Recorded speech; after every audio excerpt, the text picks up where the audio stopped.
So at 23 years old, working as a waitress at this point, I was making less than 20,000 a year. And I was able to purchase my first home at 23 using my income tax return. I think I could have took that money and like lived more comfortable throughout the year or bought a better car and not have to go through breakdowns and stuff. But I knew that, hey, the money's going to disappear anyway, and I needed to change my life.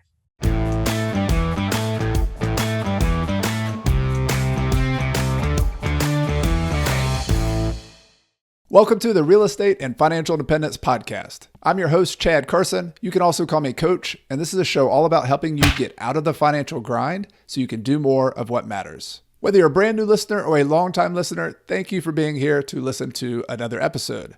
The title for today is 14 No-Debt Rental Properties After Starting with a Waitress Salary. My interview today is with Ashley Hamilton. She's from Detroit, Michigan, and her story is just inspiring. And I hope you see on this podcast, I want to bring you very practical stories, and I want to bring you real stories of people who are building their rental property portfolios that you can relate to, but also be inspired by. And Ashley's definitely in that category. When she was just in her early 20s, she was working a job as a waitress. She is a single mom, and she's providing for her family, making about $20,000 per year, $2 per hour plus tips was how she was making it work. And she leveraged her tax refund one year, plus a whole lot of creativity, whole lot of focus, whole lot of can-do attitude, which we talk about, that entrepreneur mindset and that problem-solving mindset, opportunity mindset.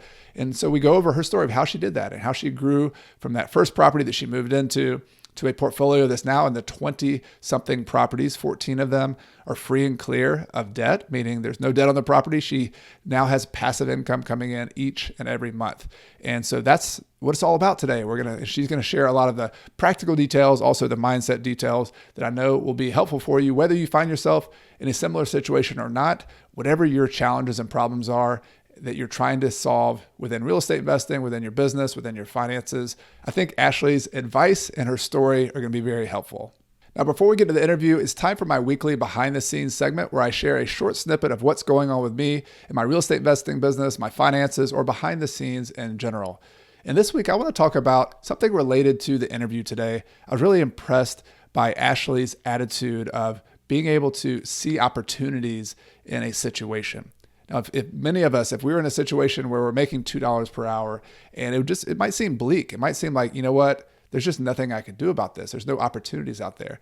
But what I've noticed from Ashley and many other people who have achieved some pretty impressive things, and even looking back at my own life, my own business, the times I was at my best, there was an attitude of looking at every single day and saying, how can I do this? What's the opportunity here? And the opposite of that is saying, there's no way to do this. Woe is me. This thing's so hard. The economy is so difficult. Inflation is so difficult. And I know those things are real. Like I know there's not denying that reality. But if you'll notice, people who see opportunities often find those opportunities because they're looking for them. Now, what does this have to do with behind the scenes? One of my practical strategies to help me kind of elevate my vision for what is possible has always been investing in education and coaching. And just to show you what I'm doing behind the scenes, the YouTube channel for me and this Coach Carson kind of brand and platform that I have is something I've been trying to grow for the last year. And I feel like a rookie in a lot of ways. Hopefully it's getting better. Hopefully you've noticed some of my videos that things are going up. But what I've done is invest in education. I paid actually for a $700 consulting session with a YouTube consultant, and then I hired them for 3 months to help our team get better and better. So I spent $6,000 on that, on $700 on the one-on-one consult up front. And all that to say is I had a hard time imagining what I could do differently, what I could do better. And having somebody in a community sometimes, but also a consultant or a coach to help you elevate your game has been something that's been very practical for me ever since the time I was playing in sports. And so that's just one thing I'm working on. I happen to be working a lot on YouTube and my platform and trying to educate people and be a better teacher. But I also want to just point out that this is the time of year when I'm offering a lot of education myself through my real estate deal school, which is a boot camp style 8-week course where you invest in being in a community and having me get to know you and help you behind the scenes and help you elevate your game and see more opportunities. Even now in 2022, even though it's a competitive market, there are opportunities out there. So I hope you just, whether you work with me or someone, see the opportunities today in 2022. That's what I'm trying to do. There's always opportunity out there. In fact, I'm finding there's so much opportunity when you start looking for it that you have to start saying no. There's too many good deals. There's too many ways that you can go out and do things. So I hope you find that for yourself, and investing in yourself in education and a coach and a consultant is one way to do that. Now, if you want to stay in touch with me behind the scenes, I mentioned the Real Estate Deal School and that kind of opportunity. You can find all the details of my courses, including that one, at coachcarson.com/courses. And even if it's not available, I only open it up to enrollment for 1 week in the spring and 1 week in the fall. You can get on the waiting list to be notified as soon as that's available. Now let's get started with today's interview with Ashley Hamilton. Hey, Ashley, welcome to the podcast. Hi, Chad. Thank you so much for having me. Truly an honor to be here.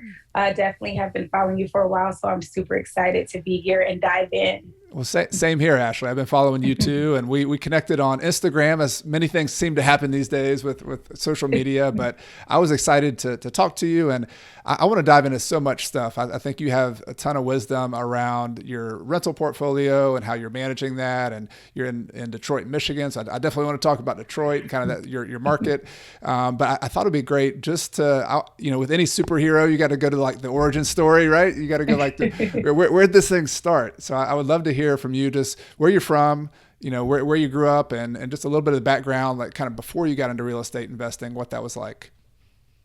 Absolutely. And thanks again. Yeah. So my name is Ashley Hamilton. I am from Detroit, Michigan, very cold place.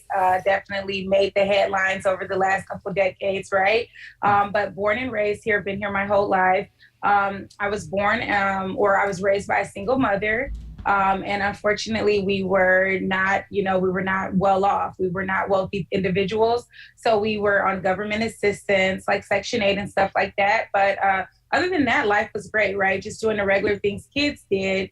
And I guess when you're young, you don't realize that, there's other things out there in the world. So to me, honestly, my childhood was perfect, but we were very poor. I just didn't know. But we always had food on the table. We always had a roof over our head, and that's what was important. But other than that, my parents, they weren't homeowners. They didn't have like a financial education, financial knowledge, and they kind of didn't teach us, anything about anything, honestly. It seemed like the way I was set up, it was just going to be, a statistic. Life was kind of made out for me where low income or, poor people go. They, go to school if they want, and then afterwards they just work a 9 to 5 and, depend on the government to take care of them for the rest of their life.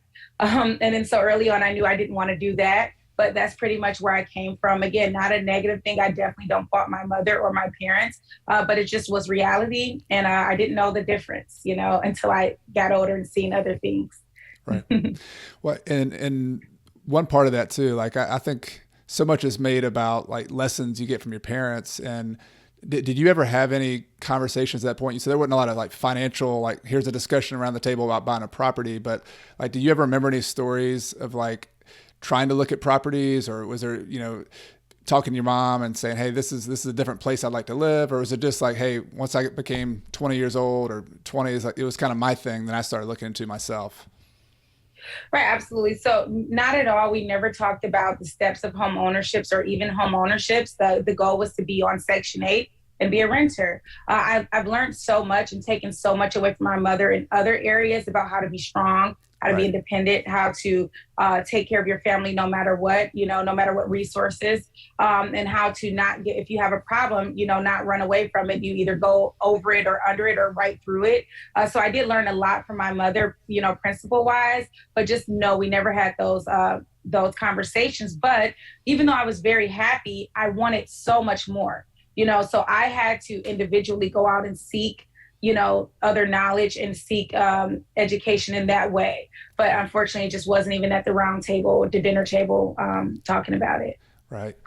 Whenever you grew up and I remember this just from our prior conversations and other interviews you've done. So you got a job, and I believe were you a waitress? Were you doing something at that point where you're 20 years old, 22 years old? Like what was the kind of shift in time for you where you said, this is something I want to do? Because obviously it wasn't something that, you were somebody saying, hey, you ought to go invest in real estate. Like, I'm just curious where that seed of idea came to you to start doing that. Yeah, absolutely. So that was just the beginning of the story, how it all started. Then at 17, well, a little bit earlier, but like at 16, I became pregnant, right, for the first time. So that was a shocker. And I ended up eventually having giving birth at 17. And that's what really like made the shift, right? I was 17 years old. I was working at Burger King at the time, and I was about to become a new mother and a senior in high school. So that's when I said, hey, this is where life needs to change. So fast forward, I ended up having a son as well. So now I'm a mother of two at 23 years old. And that's where I said, like, listen, now it's time to take action. So I went to a real estate seminar, a Rich Dad Poor Dad seminar, and honestly had never even heard any of this stuff, right? It sounded like they were speaking a foreign language. But what I did pick up from that seminar, out of everything they were talking about, was two important quotes that I literally live my life by today. The first one was, be greedy when others are fearful, and be fearful when others are greedy. And then the second quote was, take a few years of your life living how most people won't, so you can spend the rest of your life living how most people don't. And obviously it's been changed a couple of times, but that's basically what I heard and what I took away from that the conference. And that's literally what changed my life. So at 23 years old, working as a waitress at this point, I was making less than 20,000 a year. Because waitresses, we make like $2.65 an hour, and then we depend on tips. Which is really important. Even to this day, I make sure I always tip my waitress very well, because I really relived that situation. So I was literally making $20,000 a year or less.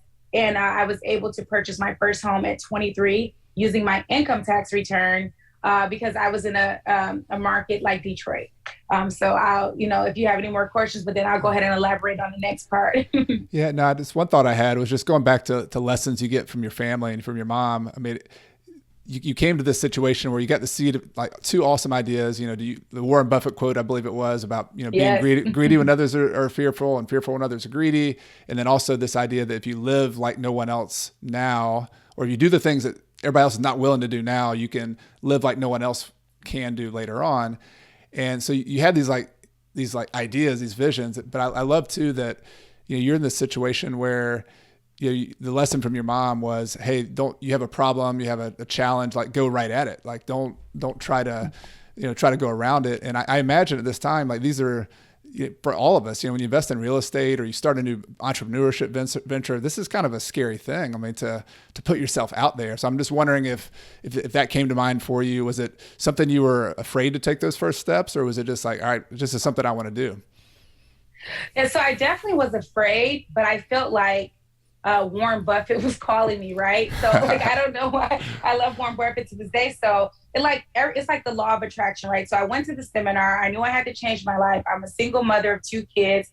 I have these two quotes. That's all I knew. I kind of didn't think about it and start moving on. But then instantly I started paying attention to the news, and the news was, don't invest in Detroit. Detroit is a war zone. Detroit is in bankruptcy. You can pick up a house for $500. That can't be any profit there. And I said, wait a second, I live here and I don't see any of this stuff. This is being greedy when people are fearful, right? People are fearful. I need to be greedy in some way, shape, or form. I didn't know where, but I just felt like that was the calling, right? Yeah. So it kind of took the scaredness away, because I said, hey, Warren Buffett is successful. He's telling me be greedy when people are fearful. The news is saying run away from Detroit. I live here and I don't see that. Yeah. And this is my calling. So that's what allowed me to move freely, because I was kind of like depending on faith and feeling like this was just a law of attraction. And it's just like now with the algorithms, right? If you type up a sofa, if you go on Instagram, you're going to see sofa. So like I said, I believe in law of attraction. So that was the quote I got. I started seeing people being fearful, and I took that as an opportunity to be greedy. Right. Yeah. The universe is like, hey, Ashley, here it is. Like this is here's the quote and here's the reality. Right. And but also just kudos to you too for recognizing that, because I think, so many people after the fact can say, oh, that's that time when things were on sale or when everybody was fearful of that. But like to see it in the moment, like what year was this whenever you were going to the seminar and thinking about this and noticing that everything was on sale in Detroit? Yeah, so it was in 2008 when the seminar happened, and then I started picking up everything right in the financial crisis. So it wasn't necessarily only Detroit, it was the whole world. Right. And I bought my first property in 2009. Now, obviously that was a challenge as well because I didn't have any money. I didn't even have $1,000 laying around. I was making 20,000 a year. So what I did was I started taking the actions that was put in front of me, right? The law of attraction. So I seen a whole bunch of for sale signs. So I called one up, and the house was $6,300. And honestly, I thought that's what every house costs in America. I didn't know that this was like really, really good. And I didn't have the money, right? But I knew that because I was low income and I had two kids that the Uncle Sam at the end of the year, it's going to give you a earned income credit is what it's called. And that's the only time in the year that I was ever able to have more than $500 at one time, right? So tax return was like $6,000 or $7,000. So that was the solution. Like I don't have the money. Homes are 6,000. I know I'll get it at tax time. If the house is still available, I'm going to execute. And that's exactly what I was able to do in 2009. So was it about the same amount? So your tax return was about $6,300 or $6,000 bucks? Mm-hmm. Yeah, Awesome. so I would say it was about that amount, but the thing was I was so uneducated and inexperienced that I assumed that I was going to go to the closing table with $6,300 in cash and just everything would be great. So I think my tax return was a little short, but I did, save a couple hundred. But 2 days before the closing, I got the HUD statement, and now it's $1,500 in closing costs that I had no clue was even a thing, right? So I did have to postpone the closing about another 7 days to pick up some extra shift to come up with that 1,500. So I know I needed more money. The tax return didn't satisfy the full payment, but it was just a reality and a shock when I had closing costs and didn't know what it was. So you got it done. I mean, you just like, hey, I've got this capital, I got this money coming in. And I mean, but just going back to like that in that moment, in that situation, I mean, this isn't a normal thing, right? I mean, there's Right. millions of people in the United States. A lot of us are struggling, and hey, we're just trying to figure out how to pay the bills. And I mean, to take that 6,300, I'm sure that could have given you a lot of cushion in your life, a lot of things you could buy your family. I mean, I'm just wondering if you could talk about that decision, because I do want to talk about the deal itself, because that's really interesting sure. too. But I just think that decision to take that money and take that plunge was such a big deal, was such a big fork in the road that you did. Right, absolutely. So it's definitely mindset. So for one, I was always, no matter what, in the beginning, how poor I was, I never felt comfortable taking on more than I can chew and getting in a lot of debt. Also, the fact that what I didn't know actually worked in my favor, right? So I feel like if I had a ton of real estate investors around me, they probably would have been saying, don't buy right now. It's 2008, 2009. Yeah. We're in a crisis, right? So that worked in my favor than the inexperience and the unknowledge and not being around those people. But also just at 23 years old, just to be completely honest, all of my friends were taking that money and going shopping, going on vacation, buying a new car, buying furniture, getting a new rental property. So it wasn't like I could use this money to like work less throughout the year, because just the people that I was around, the money would be gone in a month anyway. Like that's just what it would be. So, absolutely that was a thing. I could have took that money and like lived more comfortable throughout the year, or bought a better car and not have to go through breakdowns and stuff. But I knew that, hey, the money's going to disappear anyway, and I needed to change my life. For sure. Yeah, that's a different way to look at it. I mean, you could, if you spent the money, it was gone too. And if you took the plunge on this property, and even if it didn't work out, I mean, it could have not worked out. It's still, you always have to take risk, and so you kind of looked at it as a risk that you were willing to take.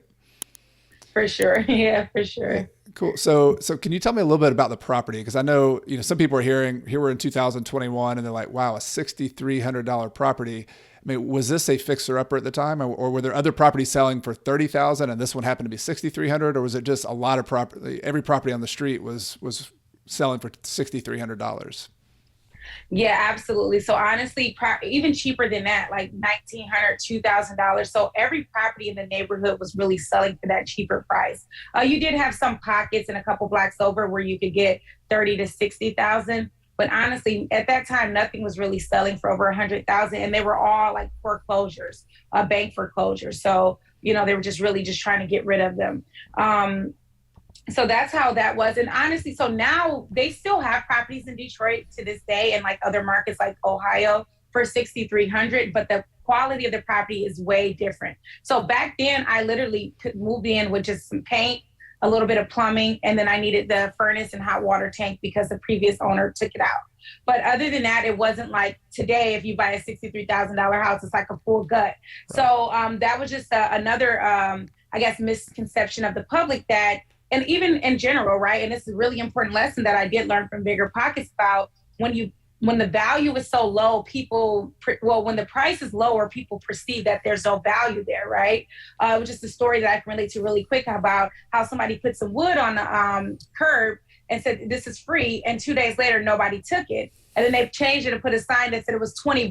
And then within 20 minutes, someone stole it, right? Didn't even leave the $20. But because the value is free, people perceive that it's not valuable or because it's low cost. But as soon as you put a value to it, now somebody steals it or somebody thinks that. So that's what I believe. So honestly, the house was in good condition. I literally moved in. I couldn't even afford the furnace, even though we're in Michigan, but luckily it was August. So I actually moved in with only putting paint on the house and doing some plumbing and maybe some carpeting. And then a couple months later, I had to work up to save for the furnace. And then I got that in right in November, right before it got too cold. Right, but that's just the condition. The neighborhood wasn't bad. It was right on the street with the park.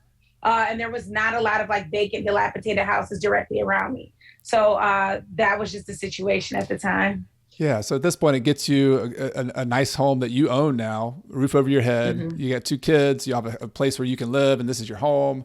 And I mean, what a big step. And so I guess let's fast forward a little bit from there. So you've got the 6,300. You had to kind of scrimp up some more money as you worked, and keep working hard to save up money for the furnace and for that kind of stuff. Like, you know, a year later, like what's this look like? What, are you still living there? Do you keep on buying more properties? I'm just curious, like, what was your next step from there?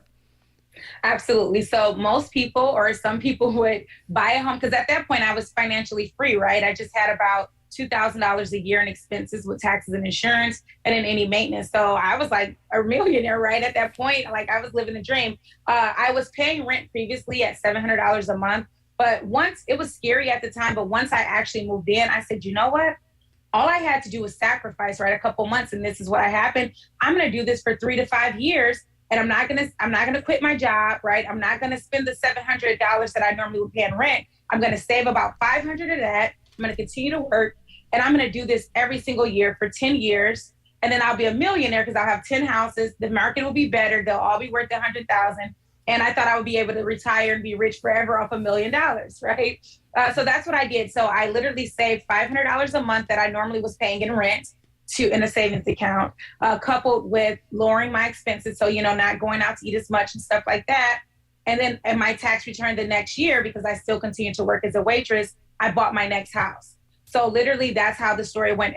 For 10 years, I literally bought a house a year. And once I got a couple more houses, I was able to buy 2 in 1 year. But using the cash flow from those properties, the tax returns and savings, that's how I will buy another house every single year. So not taking the cash flow as a salary, not, going on vacation, just stacking that way, reinvesting in the business. Love it. You found a strategy that worked. You're like, okay, I'm saving money on the rent. Now I could rent these properties out, use that rent to kind of continue like building that snowball of cash, another Warren Buffett quote. And so you really, so for 10 years, so you just were focusing, working, saving, buying, working, saving, buying. That was your routine for the next decade. Absolutely. So 2009, I bought my first property. And in 2019, where I started doing podcasts and was able to share my story, 10 years, I had 10 properties. Most importantly, they were free and clear. There was no debt on them at all. And I kind of started another business that, again, I didn't know there was a such thing as property management. Like, I just want to speak to listeners about how much I didn't know and how much you may not know, just hopefully as a word of encouragement, because it is scary, right? But when you don't know something, you just figure it out once it happened, right? I didn't know that there was property management companies, but I knew that once the house was fixed up, I needed to find somebody to live there. So I said, okay, let me post an ad in the newspaper, right? And then I just started managing the properties myself. But once somebody saw that, they said, you're a property manager. Can you do that for me too? And I said, okay, sure. So I didn't even know that was a job, but that's how the journey went for 10 years. Exactly right. 10 properties. I retired at one point financially free at 27. That lived for 3 years. And then I got bored because I was so young and still had energy. But that's where I was at. So in 2019, 10 properties, free and clear. That was right before the market just exploded. So I would say those values probably was about 800,000 at the time. I was making over 8,000 a month in cash flow off of those properties and, living for free. I thought that was it for me. Fast forward into 2019, again, I started picking up on podcasts more, and I got featured on podcasts, and I just got the momentum. And then I also started looking at the laws of attraction again of what's being presented to me. So I don't know if we want to go ahead and talk about the next part, but yeah. So I decided to start reinvesting again in 2019. And from August 2019 to August 2020, so in 1 year, I was able to double my portfolio and actually purchase 11 properties in just 1 year. So talk about, a 10X, right? Or like a doubling in 1 year, doing something in 1 year, which took normally 10 years to do. So that was very beneficial. Yeah. What was the mindset, or either the mindset shift or the practical shift where it took you 10 years to do, now you can go in and do in 1 year? Was it an amount of capital? Was it this you saying, I just want to think bigger? Like, I'm just curious, what was that next shift for you?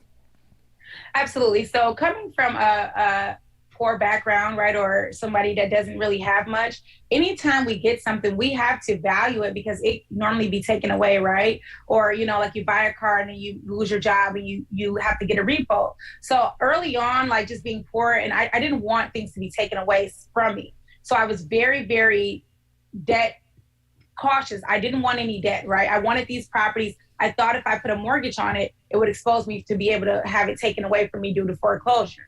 So the mindset shift was, you have come a long time. You've saved, you're supposed to have been for 3 to 5 years. You've literally boots on the ground for 10 years, saving, buying, reinvesting. Now it's time to, go to your next goal and provide financial wealth and generational wealth, And also, I guess just seeing everything in public, because before it was more like putting blinders on, right? When you are focused and laser focused on a goal, you really don't see what other people are doing. But since I had started Instagram, I got on the podcast, I started seeing people all around the world doing this stuff. And I'm like, wait, I'm not stopping. I need to start more and do better. I know all this stuff. So it was multiple mindset shifts. The debt, I had to get over my fear of being in debt and things being taken away from me. And then I knew that I could actually do something better. But then, so what I did was to get those 11 properties, the start of it was refinancing. I did 4 out of the 10 properties. I did put mortgages on 4, and that gave me a boost of influx of cash to help me start getting more properties. Got it. So yeah, so you had initially paid cash for all these. A lot of these were like $6,000 to $8,000, and then was the value of those? You had mentioned that by the time you were 10 years in, those might have been worth $800,000. So are we talking like 80,000? What is that? 10 times 8,000 would be 80,000. So 80,000 a piece, somewhere in there. Was that about right? Yeah, but I had a couple bigger, like a couple that were like 150 at the time, like 3 of those. But other than that, I would say around 65. So just to give you some context on what the properties were, how they were. And as the years changed, obviously I invested more, but at one property, I bought it for $2,000 and I put about $17,000 worth of work. So I never really was invested over $20,000 to $25,000 in those properties individually. And then over the years, by 2019, they all had increased in value to about 60 to 65 on average. But I did have a couple like 95, 150 in there. Mm-hmm. So cool. So I mean, I think the original start of your story and the mindset shift you took there, the Kiyosaki kind of seminar and the quotes and the action you took. I'm just blown away, and I think that's amazing. And then also the second shift, because and I find myself sometimes thinking about this, like I get a little complacent and okay, things are good, and I feel very fortunate and very grateful that wow, to be here. But at the same time, it's like pushing yourself. You're like, okay, I've got more to give. You've got 2 kids, you've got legacy, and just the idea that hey, I want to push myself to be even bigger and to do more and to be able to give more, I imagine, so was that part of it as well? Just that you mentioned generational wealth. I just want to talk more about that. Absolutely. So I knew that. So for one, I felt like when I decided to be complacent at 10 properties and retire and all that stuff, that was great. And I could have done it. But to me, it was selfish because I was coming in at a disadvantage, right? I didn't come from a family of wealth. So I wanted to make sure I can accumulate more to bring them up if they wanted to or help them. But not only that, like I was set for life, right? But I do have these 2 kids that's going to need college, right? And they're going to need this stuff too. So that definitely was a mindset. But not only that, I know that there's thousands, hundreds of thousands of people that look like me, that's just like me, that need the help. And I want to give it back in a very big way. So I do have a nonprofit. There was another quote that a way when I made that shift, that like, okay, I'll feel successful when I make $1 million a year, right? That's what it was at first. Now it's more like I'll feel more successful when I can give $1 million a year, right? So that's definitely, I feel like a mindset shift for a lot of investors. At first, it's like, hey, let me get out of my situation. But once you realize and once you're living it, you're so grateful, even though you know it took a hard work, right? That's something nobody can take away from me and you and a lot of investors, no matter how easy, it's hard work and we're risky. But once we do it, we're so grateful because our life has changed so much that we want to give back. And we want other people to experience. So you're absolutely right. And that's what made me also decide, hey, I have to do more. I have to go so that I can bring more people up. Man, I love that so much that I feel wealthy when I can give away $1 million. I think that's one underline and circle that and star it. And I've got a similar goal myself too. And I'm just, it's interesting how analogous some parts of our stories and others are different, but just how both a little complacent and like, hey, where what do we want to give at this point? And I want to go back to your kids. Like I have 2 kids as well, and I grew up, and this is where my story is a little different. Like I had it was very fortunate that my dad had rental properties, and my mom, they invested in these, and so I grew up just like watching. My dad would drop me off at a rental property and say, hey, go fix this up, clean out this old refrigerator. And he'd come back 2 hours later in this nasty refrigerator. We're just complaining. And so I'm just curious, like not only from the financial standpoint, but did you have any conversations or have you had with your kids about this business and this entrepreneurship that you've done? Because I feel like your example would be such a beneficial thing for them too. Yes. And thank you for sharing that story, because I truly feel like, oh my God, my kids are going to hate real estate when they get older. So the fact that you were brought up in real estate and you actually continue, that makes me feel so good that one of my kids would do this. Well, I did hate it for a while. I said, I'll never do this in my life. And then after I went to school, I'm like, wait a minute, like my dad actually knows what he's talking about. I need to like come back around. So I think they will. I think it'll come around. I love that example thing, because that's how I feel like my kids are now. They're at 16 and 18. I feel like they're like, this is over with, or we're done and we can do so much better. But I hope that when they go back to college, that they will come back. But absolutely, just to answer your question, so I was literally like bootstrapping this thing. So my son was like 4 years old and he would hold the flashlight and me and my daughter would be putting on locks together. So I always incorporated them in there. Once they turned about 10 and 12, they were employees of the business per se. So we had a thing and I was property managing for people, where I would pay contractors to hang up blinds, do doorknobs, smoke detectors. And that was our job for every property, no matter if it was mine or for a client. We would take the little budget, whatever the budget was for blinds, smoke detectors, and door locks, and we would do it ourselves as a family. So they have been invested in there, and that is my goal. I obviously don't want to push my dreams and hopes on them, but I do have a goal that I set for myself for them. So I felt like I wanted to provide my kids with 4 things when they're an adult to make me sleep at night, right? Because at the end of the day, we love our kids, we want to give them the best, but I just want to make sure that I've done everything I can to make them successful. And if they take it and decide to work at McDonald's, that's on them. At least I've given them the start, So I wanted to make sure that by the time my kids graduate college, or around 21, that they had a vehicle that was paid off, that they had an investment property, that they had graduated college debt-free, and that they had good credit, right? So that's where we've been on. They've been working in the business since then. I've had them investing in some IRAs. And now at this point, I'm hoping that now my daughter, she just turned 18, that we're going to partner up in her IRA and invest for her first investment property. That's the goal. But and I'm just lucky and fortunate to have that. Again, just grateful that I picked up on it because it wasn't ingrained in me. But now I feel like in our whole family, we can do that not only for my kids, for all of my nieces and nephews and things like that. Yeah, that's beautiful. I'm going to repeat the 4 because I took notes myself as well. Like, this is a good idea. So number 1, they graduate and have a vehicle that's paid for.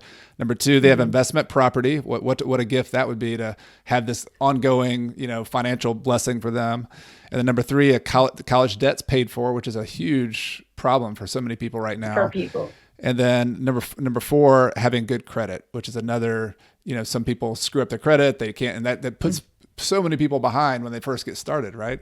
Yeah. So that's. And there actually is a fifth one, and I didn't even, it wasn't my core four, but I was just thinking, but it was already. So I didn't think I guess I didn't want to force it on the kids, but I want them to have a business as well, right? But again, I don't want to force it on them. But my daughter, she has a business now that she's 18. It's like legally all hers. She does all of my social media flyers, my managing of my workshop. They're in the background, making sure people get links to the Zoom. And my son, he does like mass texting, but he's more starting with the landscaping, right? And again, so I want them to have a business. And most importantly, obviously get their education, have fun. But that is, so I didn't want to put that in the four, like the business, because it does create work, and I do want them to enjoy some things, but that is another goal for them to have a business if they are passionate about it. Yeah, I love that idea too. My older daughter, who's 10 now, has been asking to get involved with the social media, and they want to do a YouTube channel. And I wasn't ready for the YouTube yet. I'm like, I don't know, But I'm with you. I feel like if you can't make you can't make your kids. They're their own people. Like they make their own decisions in life. We want them to, but I do feel like in your case, and hopefully in my case too, when you demonstrate what your principles are, like you're demonstrating, you're living it, you're owning properties, you're pushing yourself, you're growing, you're helping other people, you're getting out and sharing. Like, I feel like that stuff rubs off. It's not like they're not going to do exactly what you want us or what we want them to do, but they're going to take those gifts and they're going to do something with them. And I feel like that's probably the best. I think about all these people we're helping, like my kids, like those are the ones I really want to learn this and hopefully take some of that with them. So I'm 100% agreement. This is a great place to put our energy and time. When they become wealthy, right? When you start to, if you come, even if you were wealthy, but we want to give our kids everything, right? They're our babies. We love them. And I knew early on, which I know they're probably upset, but because I said, I don't want to give my kids everything I didn't have, right? Like all the nice labels and the newest PlayStation and the freshest video games out. I want to teach them what I didn't know. Right? Because that's stuff that it's going to have forever, and whether they use it or not. So that was an important shift. So even though my kids definitely have a great lifestyle and stuff like that, they're not overly spoiled, and now they're not even greedy. So I'll say, hey, let's go shopping. You guys get whatever you want. Let's meet up in an hour. They'll have 3 or 4 things. They're not like, anybody else. They'll oh, I can get whatever, no limit, So I really feel like I'm starting to experience and see some of my crazy methods are actually working, because when you are a parent, there's no rule book, right? So when you try to instill value, we're just guessing and hoping and praying that it worked. That's why I was so excited to hear that you did double back to real estate, because I'm like, oh, this could be bad. They could despise real estate and never want to do it. But it's always good to hear that there are people that do double back. So there may be a method behind my madness. I think there is. I'm taking notes myself. So I think you're doing really well. So thank you. So Ashley, I could keep going on about that, but I want to go back to something that I kind of circled as a really important topic and that we didn't get into early on. But it's this idea that around the country, there's different types of markets. There's different price ranges, and you might get this on social media a lot, but I get so much of hey, I'm in New York City or I'm in California, and we're talking about $500,000 properties, $1 million median properties. And so when people hear lower price properties, almost to a fault, it's oh, that can't be a place I'm investing. $10,000 property, $20,000 property, $50,000 property. There automatically some story goes on in people's heads. And what I love though is how you kind of debunked that story. And I'm trying to do that with my podcast too, just to share. Look, there's some things that people have thought and been taught about neighborhoods historically that just aren't true. They aren't there. And so I want to go back to the neighborhoods you chose to invest in. We've talked about some of the numbers, and just the stigma, a little bit of the stigma that was there for people who didn't know. You knew, you lived there, so you had the fortune of knowing these aren't true. Do you have an idea why is that? Why that gap between what people perceive a neighborhood to be? And let's talk about Detroit in this example. Why was it that people thought it was such a bad place to invest when obviously there's a lot of value there. There's people you had great tenants, you had people who needed these homes. So I'm wondering if you could just talk a little bit more about that. Yeah, absolutely. So I just feel honestly it's an excuse, right?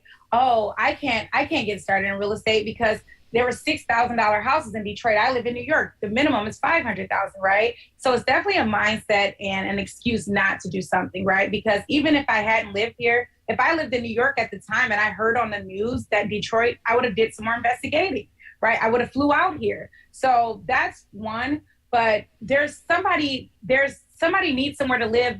Everybody needs somewhere to live, right? No matter what income. So I feel like because even if I didn't live here, again, coming from being poor, I knew that we still needed somewhere to live. Now, it definitely, no matter how cheap or expensive the property was, I would not buy a property that had vacant houses adjacent to it, like right next door to it, unless it was the only one and I could buy it at a later time. So I feel like always coming in at a place of care. So like, yes, there's a lower enough income where there'll be always a demand for these properties. But at the same time, just because they're lower income, I'm not gonna skim on the repairs or make the property less, don't put as much attention to it as I would for more expensive. So that was my mindset, but I honestly feel like it's more so like an excuse or a reason why, right? But all it took was more investigating. Even now, I investigate Philadelphia and stuff like that in Baltimore because I'm seeing all these brownstones and these row houses that are so cheap. So it takes time, obviously, and eventually I'll fly out there. But I know that there's people, if there's one landlord in that neighborhood, then I can do it too, right? So now if I analyze and I can't find that one landlord that's renting properties, that's a neighborhood I wouldn't do. But there's always in every pocket, in every market, there's every niche, there's always somebody making a ton of money in there, right? So it's just our goals to investigate and not use those excuses.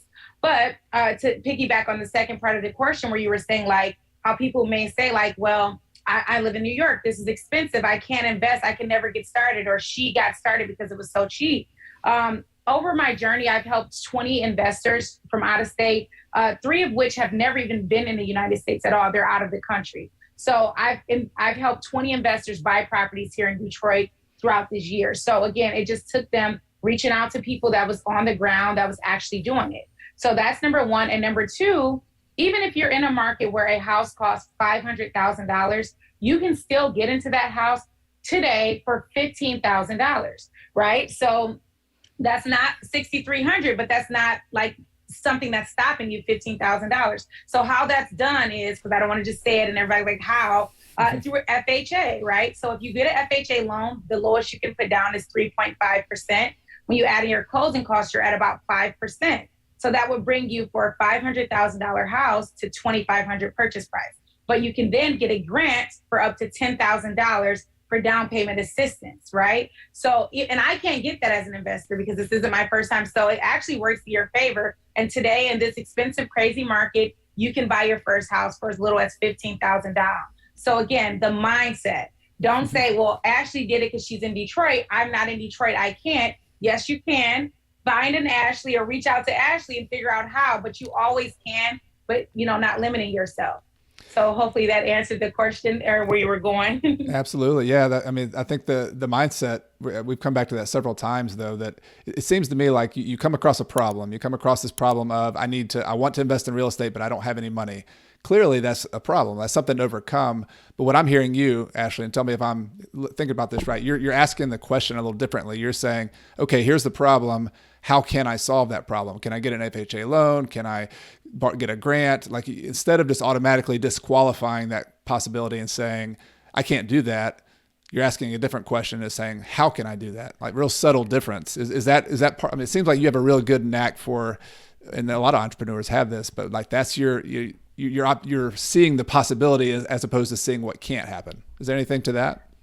Yeah, absolutely. And I love that you broke it down in that analogy because sometimes I don't even know, but that's exactly how I do it. It's kind of to a hard-headed point of me where it's like, I just refuse to take no, right? And it's kind of like I said, it's hard-headed, but it's more so how can I do it? And sometimes I will go down this rabbit hole and I really can't do it, right? But for the most part, you can because again, another principle, if one human being was able to do something, I can too, because we are all the same essentially. Now I may have to train more, I may have to get taller, I may have to get smaller, whatever the case may be, but as long as one person can do it, I can. So, and that's definitely how I think for sure. And it's definitely a great mindset to adapt, versus just giving,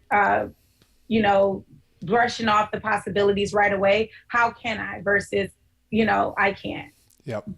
And going back to the neighborhoods, like I think there's tons of conversations that happen on Bigger Pockets and on the online forums and in my world too, where people, there's kind of this idea of like, okay, A properties, B properties, C, and then, oh, we get down to D, the lowest price properties. Like a lot of people kind of like, they look the other way. They're like, you can't make money on those. Either they're too old and they're going to have too much maintenance on them, or they put like labels on them like war zone or something to say almost like you're just going to discount it, not even look at it.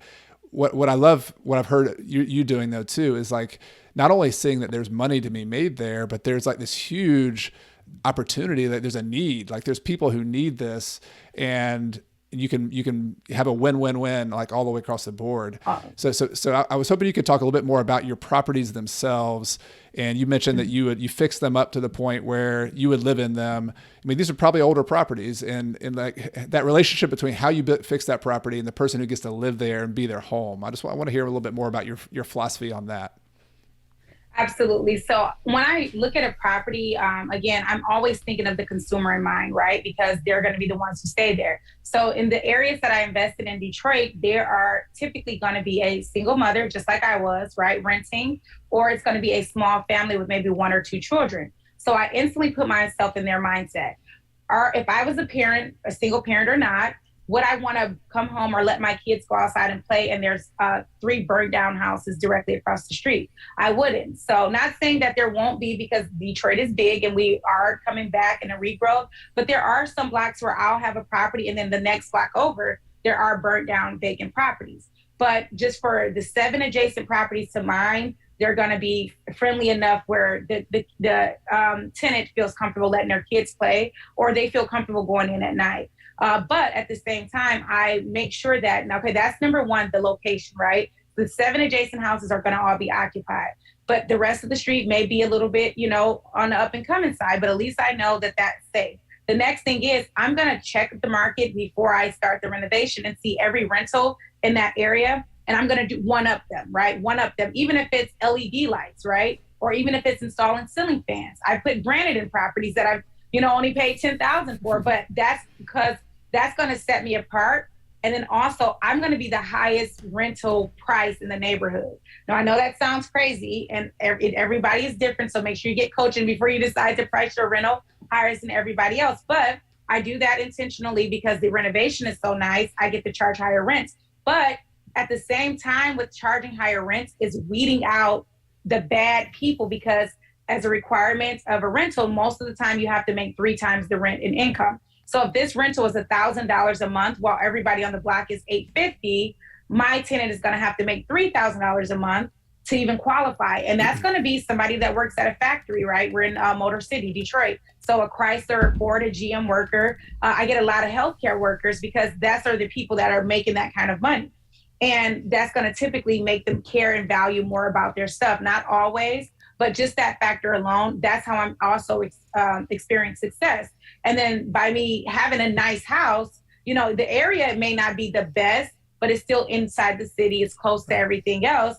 Now I'm charging a higher rent, but they feel safe because all the properties are around there is good and the renovation is nice.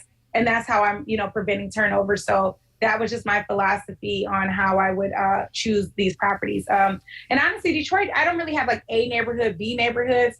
I may say, a C neighborhood, but because we're in a major metropolitan area, it's mostly just close to schools. Like how close are you to the school? How close are you to the freeway? 8 Mile is really big here. That's like the Eminem movie, 8 Mile. That's really true. I like to invest close to 8 Mile because you can literally get to everywhere. So that was just some factors that when I was choosing the neighborhoods, but I always keep the consumer in mind or the tenant in mind, right? What kind of tenant do I want to attract? Somebody that cares about the property. So let me show them I care about the property, right? And that's how it was. Great. So you're thinking about the consumer first. You're saying, what do they like? What kind of layout? What kind of neighborhood? And you also sound like you know your financial situation of your consumer, because you mentioned somebody working in healthcare, working in the factory, making $3,000 a month or so, which is, you can check that. You can say, what's the median income in my area to know there's enough people who can afford that. Do you just rent the people who pay their 100% of their own rent, or do you also do any Section 8 rentals? I was just curious about that as well.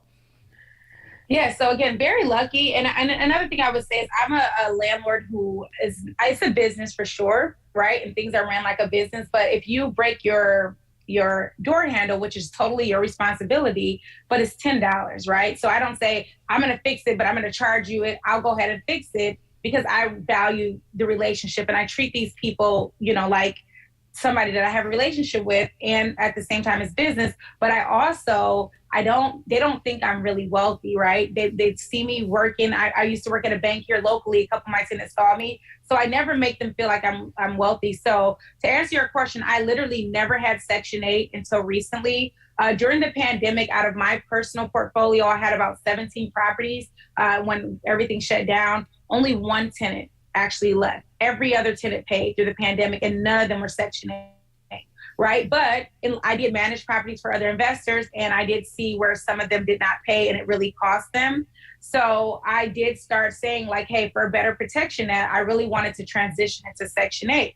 Now, while everybody says it's guaranteed income, and I would not have lost a dime in the pandemic, or, if I would have, there is another set of rules and headaches and things that come to it. It's not all, smooth sailing. But as of right now, I have transitioned to Section 8 because there's a housing crisis, so they've increased their minimum limits. So now a property that I was getting $1,000 for in 2019, which is the highest on the whole neighborhood, I'm now getting $1,400 for that same property, Section 8, right? So I have transitioned, and that's just to recoup because it's going to be harder for a cash paying consumer to pay that $1,400. But as landlords, we got screwed around so bad during COVID. I might as well, if my rentals are the best in the neighborhood and people are charging 14, why wouldn't I do that? Right. So if they're already in the property, I'm not going up on rent. That's not what I'm doing. But going forward, any vacancies, I'm listing it at the Section 8 maximum. Right. And if I find a great tenant that wants to stay there, that's fine. But most of the time it will be Section 8 now. So I have 3 Section 8 units right now in my portfolio. Got it. That's interesting. Yeah. Some people start with Section 8 and then shift, get a balance of other ones. You've actually gone the other way. You've started with regular, just people who had to qualify based on their own work income. And now you're incorporating some Section 8 into your portfolio too. Got it. Mm-hmm. I'm curious about when you first started on these. I loved your 7 occupied property around there. It was a way for you to identify this block here is going to be more attractive than another block. Have you seen any transition point from it? Because you started buying in 2008 and 9 or 2009. Like, have you seen any of these neighborhoods that you sort of identified, hey, this block's good, the next block down, needs some work? Have any of these been, improving to the point where that next block is now getting redeveloped? I mean, is it changing over time? Absolutely. There is a ton of development coming. But to be brutally honest, some of those neighborhoods where I just refuse to buy, they're still struggling to this day, slowly but surely. But again, it's not very plentiful like it was before. So yes, there's so much development going around and the property values are raising, but there still are areas that if you would have bought in even in 2008, they still haven't came around yet. So that's why it's very important that when you are buying, like the location, right? I cannot stress that enough as an investor, location, location, location. A lot of people, unfortunately, and, even people that have access to people like you and I, they still feel like if I buy it, they'll come. Or if I fix it so good, like no matter, forget the location, I'll put granite countertops in there, or I'll put marble floors. They'll come because the house is so nice. But what's happening is people not even seeing all that hard work, because once they ride past the neighborhood, they don't even want to go in and see the property. So that's another thing about our mindset as an investor. We thinking about our consumers, and sometimes we think about them kind of beneath us, and not necessarily saying that that's intentional, right? You'll say, well, it doesn't matter the neighborhood. They're going to have central air, right? Nobody in this neighborhood has central air, so they'll get it. Or I'll just get Section 8, right? They don't pay their own rent. It'll be nice. It's probably the nicest house they ever had, but they're still overstepping the fact that the neighborhood is still bad. And like, yes, I may feel comfortable and safe and have the best house inside, but nobody's even going to get to see it because everybody's going to be scared. Or what if I'm coming in at night and there's a vacant property? So for sure, as a landlord, we definitely have to think of that. And I guess that's why I've been so successful, because I don't think of my tenants as somebody that has to pay me, that has to live there, that doesn't have a choice. I feel like it as somebody that's helping me build this financial legacy for my kids. And that even if it's $50, $100 here and there, it's still my property. Go ahead. It's not worth the fuss. And Yeah. like I said, it worked in my favor during the pandemic. And that was really because, again, a lot of times as investors, just like parents, we don't know if we're doing the right thing, right? I felt like my tenants were using me, taking advantage of me, and they just thought I was just some stupid lady. But during the pandemic, it showed me that those principles that I did and not stick them on things really made them trust and believe me because they Yeah. still paid, even though they didn't have to. They were not Section 8, and I couldn't evict them, even if I tried. So Right. that really was rewarding to see. Yeah, I'm with you on that 100%. I had similar experience that I was really scared, and like the pandemic's like, they don't have to pay. I mean, this is, this is their, the law says they can't be evicted. I was wondering what was going to happen. But like you, I really I already liked my tenants and so these are people we screened and we wanted to have there.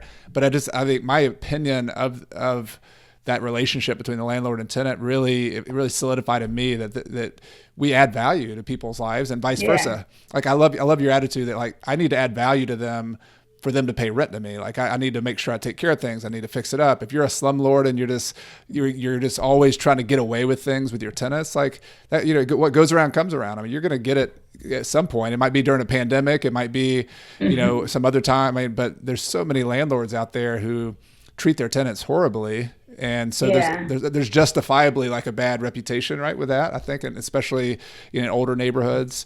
And so, but that's why I love sharing your story, is that there are landlords out here who are taking care of their tenants, who have a great relationship, who is mutually beneficial, and you're solving a problem. I mean, there is a affordable housing crisis where people who either are on Section 8 or just making $3,000 per month, it's hard for them to find a decent place to live anywhere. Mm-hmm. And so that's a service. You're providing a valuable service by taking risk and borrowing money, fixing up your properties. And it's something we need to see more of, not less, right?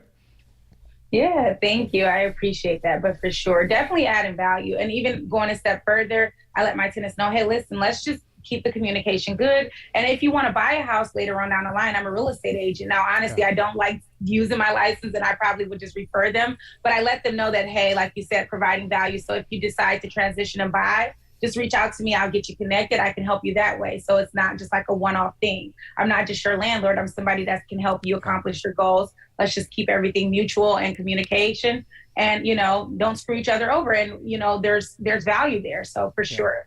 Yes.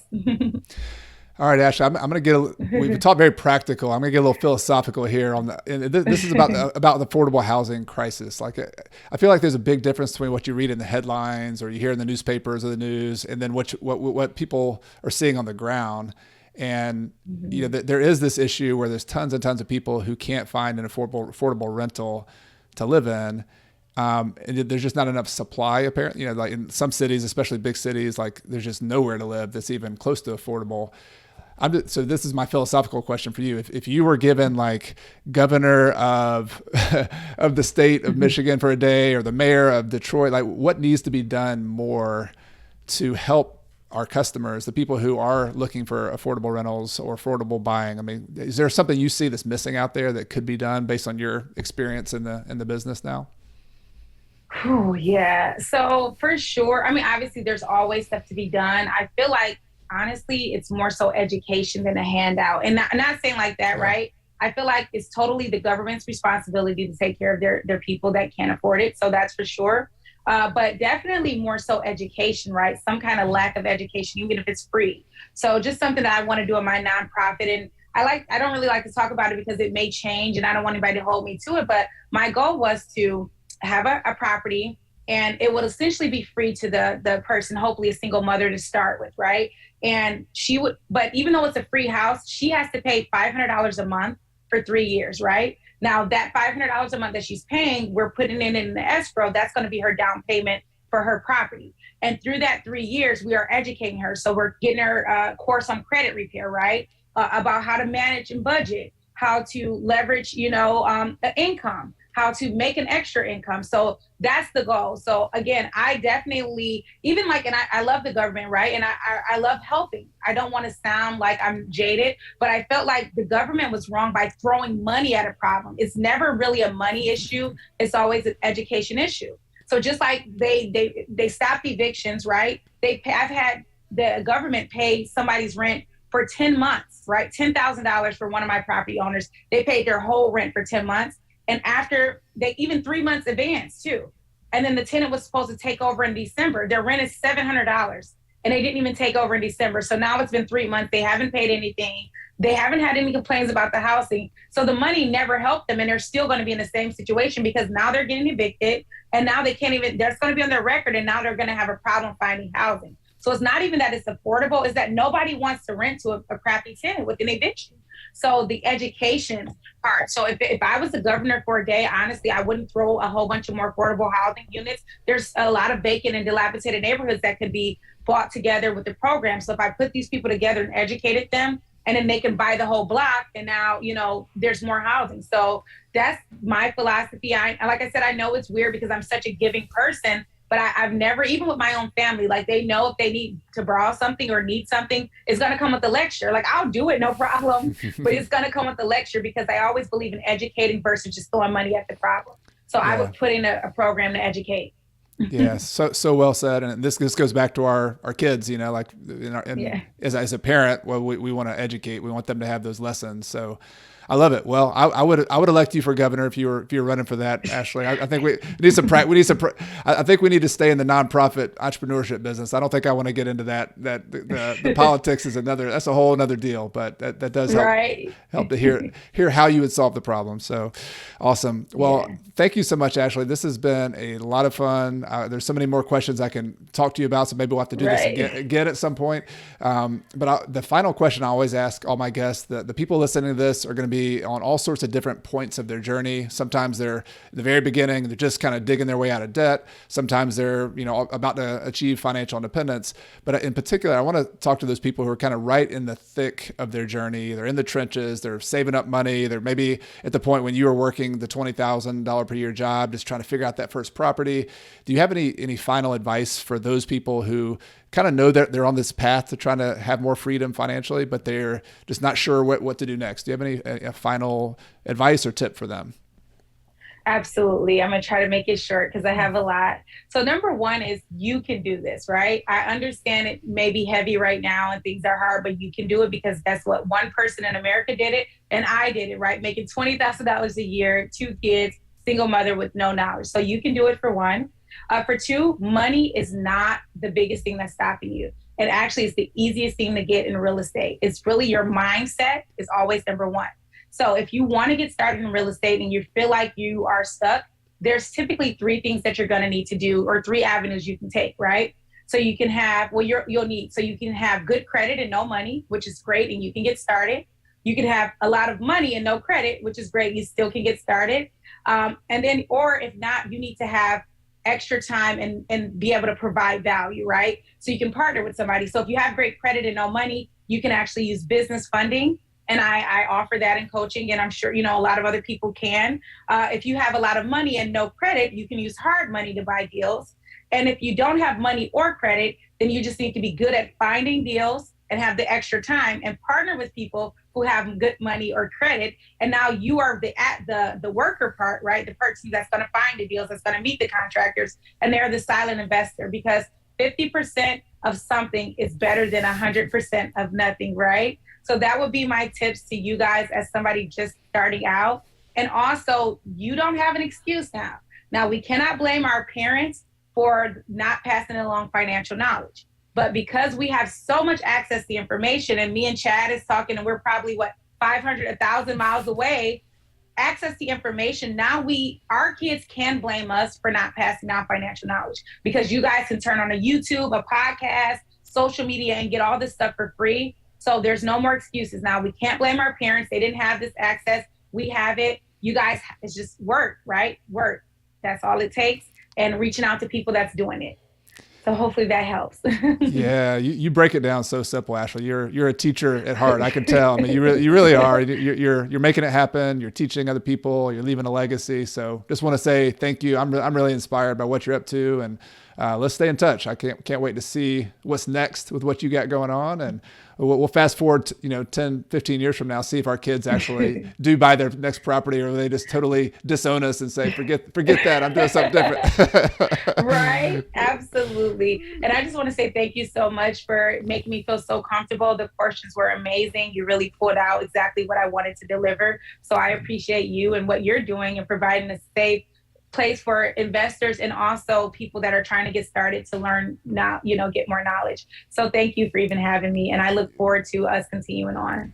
For sure, Ashley. And just the final thing, for people who want to stay in touch with you, I know they will. I'm going to have links in all the podcast description, the YouTube description, but maybe you could just tell people where they can, where you prefer for them to stay in touch with you and follow up with you if they want to. Absolutely. And I have a lot of information out there because I was a licensed real estate agent. I am. So that please don't call my phone or check the dozen emails. It takes a longer time. The best and easiest way, and I do personally respond to DMs, is Instagram. At my Instagram page, it's Detroit_investor. And that's the best way you can shoot me a DM. I also offer coaching on a one-on-one basis and on group coachings and workshops. And you can get all that information there or on my website, which is ashleyhamiltonconsults.com. Great. I will put those links in there so that people can check that out if they happen to be driving or running or doing something else right now, washing dishes. That's what I do when I listen to podcasts. So, yes. Awesome. Well, Ashley, hope you have a great day. Thanks again for coming on. All right, you're more than welcome. See you later. Have a good one. You too, Ashley. If you'd like more details on today's guest or the resources that we discussed, you can find a link to the show notes for today's episode in the podcast description in your podcast player or in the video description on YouTube. And if you're new here, please consider hitting that subscription button on your favorite podcast player or on YouTube so you'll be notified each Monday morning with my newest episode. And if you like the show, there are a few different ways that you can support me to keep the show going and coming back to you each and every week. The first is to leave a review on your favorite podcast player, including Apple and Spotify in particular. People read these reviews when they're deciding to listen, and it helps us to get discovered. Number two, subscribe to my email newsletter at coachcarson.com/REI toolkit. New subscribers get my real estate investing toolkit, which includes a closing checklist, a deal worksheet, a tenant screening criteria checklist, and other goodies that will help you on your journey to financial independence using real estate. You can get it all for free at coachcarson.com/REI toolkit. The third thing you can do is to consider joining one of my online courses, which is where I personally help you by teaching and providing tools for you to become a successful real estate investor. There's some courses that are always available and others that are open just in the spring and fall. These are more boot camp lifestyle courses where you go through with me and other students over an 8-week period to help you become a better real estate investor to do your next deal. That's in particular a course called Real Estate Deal School, which is coming up in early March, late February, will be open for enrollment. And if you're interested in that or any of the courses, you can find details on that at coachcarson.com/courses. I also want to take this time to thank some people behind the scenes who make this podcast possible each and every week. This includes my podcast editor extraordinaire, Michael Wen, my amazing virtual assistant, Megan Thompson, my wife, Carrie, who's my partner here at Coach Carson, who also helps behind the scenes with bookkeeping and listening to my ideas very patiently before I bring them to you. And of course, thank you to all of you, the listeners of this show, who make everything possible. This show exists because of you. It exists for you. And I really appreciate you being here each and every week. Everything I've shared with you in this episode has been for general education purposes. I've not considered your specific situation or risks. Before buying your own investments, be sure to consult a financial, real estate, and/or a legal professional. Until next time, I'm Chad Carson. You can also call me Coach, and I'm your host for the Real Estate and Financial Independence podcast, which is all about helping you get out of the financial grind so that you can do more of what matters. See you next time.